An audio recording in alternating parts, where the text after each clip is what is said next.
Hello, my dear friends. This is Irina Dubinskaya, the host of Women's World Show and a real estate investor. I am also a student.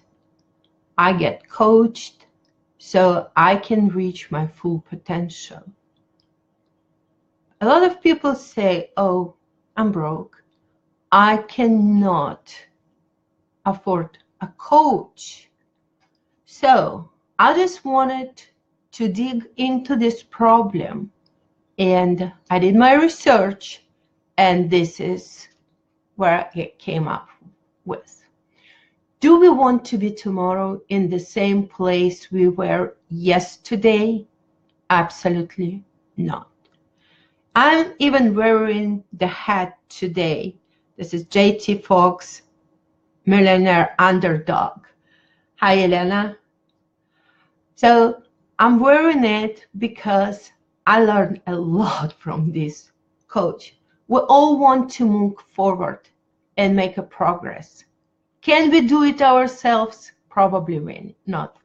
We need to get more educated, more financially stable, gain more wisdom, and have a coach. Oh, my money is so tight, I cannot afford a coach. Maybe you should reconsider your spending. So I came across a zero-based budget and was surprised. I was using it myself, actually. There are just few simple steps to take in order to make a zero-based budget. First, you need to determine all the sources of income that will be coming in during the months. This includes your monthly salary from your full-time job and side income. Hey, thank you for joining. The second step is to calculate all your expenses, which are set. That would include the bills you regularly pay each month. Items such as mortgage, utilities, insurances, and consumer debts are what you want to include here. Total all those amounts and subtract them from the income. By now, you should have a figure to proceed to step 3. Figuring out your adjustable expenses. Adjustable expenses are those which you exercise a little more control over the amount you spend. They include food, clothing, entertainment, transportation, home maintenance, hobbies, saving, and giving. Once you have the adjustable expenses set, subtract them from the number you calculated in step 2. So this is income total, step 1, minus set expenses, step 2, minus adjustable expenses, step 3. And it should be equal 0. So as you can see, the goal of zero-based budget after these 3 steps is to have the final amount equal 0. We don't want any amount of money left over of the bottom line of our budget calculation. Why it's important? If there is money left over the bottom line of your budget, where it's going to go? The answer is, who knows? It could end up in the saving account if you're disciplined enough. In a zero-based budget, every dollar must be assigned a category. So you're in better position to be able to determine where to put your income. The savings you make from implementing a budget will help progress toward your financial goals in a faster pace. So when you start a budget, it can be hard to know the best way to approach in managing where your finances go. So there is a 50-20-30 budgeting rule. It puts 50% of your income toward necessities, like housing and bills. 20% should then go toward financial goals, like paying off debts or saving for retirement.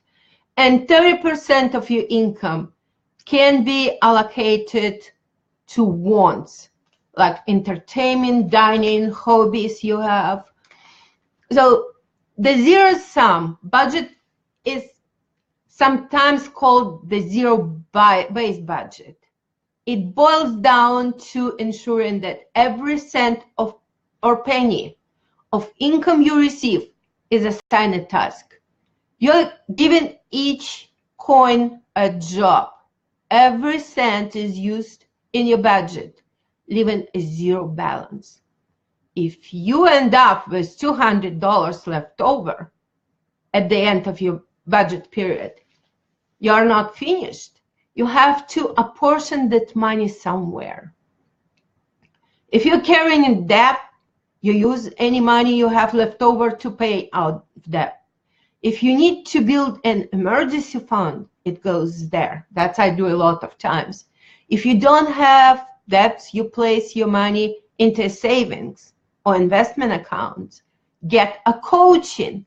When your budget is thought through effectively, you shouldn't have any money left over that is going to waste. If you find you don't have enough money, well, then it's time to start cost cutting. At zero-sum budget, it forces you to spend every dollar you make, just not in the way you think. It means give every dollar a job to prevent waste and maximize your income with the goal of reaching zero at the end of each month. However, zero-sum budgeting works by using last month's real income to pay this month's expenses. So it's important to have a saving cushion equal to at least 1 month's expenses before you get started. Basically, zero-sum budgeting forces you to allocate all of your dollars to something. Whether you use the money for bills, debt payments, or for saving, all of your dollars, because according to many budgeting experts, money without a job will likely get wasted. And that's why many believe a zero-sum budget is the ideal financial plan for most hard-working families. Nothing is wasted, and every dollar has a purpose. When you create a comprehensive budget that accounts for everything, you theoretically shouldn't have any cash left out to waste. So if you already have at least 1 month's expenses saved, you're already a step ahead of the rest. Simply use those funds to pay the expenses you outlined during the next month's budget, and so this month's income away into saving for use during the following month. It might sound complicated, but it's actually very easy to implement once you get the general concept down. Budget for everything. Creating a zero-sum budget will only work if you're willing to budget for everything, even things you wish you didn't have to budget to begin with. When writing out your monthly budget, make sure to include all categories where you spend money.